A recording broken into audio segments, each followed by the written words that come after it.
політичною і зацікавлені сили Німеччини хочуть перекласти вину за нацистські злочини на українців, які навпаки були жертвами цих злочинів. У зв'язку з початком 30 листопада минулого року в Німеччині нового судового процесу над майже 90-літнім Іваном Дем'янюком СКУ випустив заклик у його обороні, в якому заявив,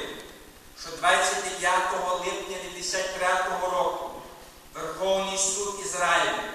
прийняв остаточне рішення про те, що Іван Дем'янюк не був ніяким Іваном Грозним з Треблінки,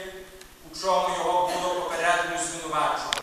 Одним з останніх прикладів чому є звинувачування, які винесло Міністерство юстиції Російської Федерації на адресу Федеральної національно-культурної автономії Української Росії чи ФНКУ,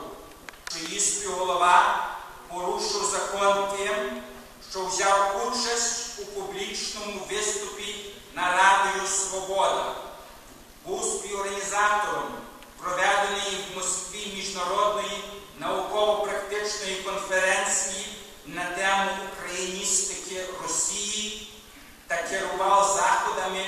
присвяченими пам'яті жертв Голодомору. Також висловив свою стурбованість у зв'язку з заявами про введення цензури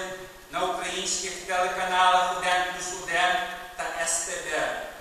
про намагання знищити п'ятий канал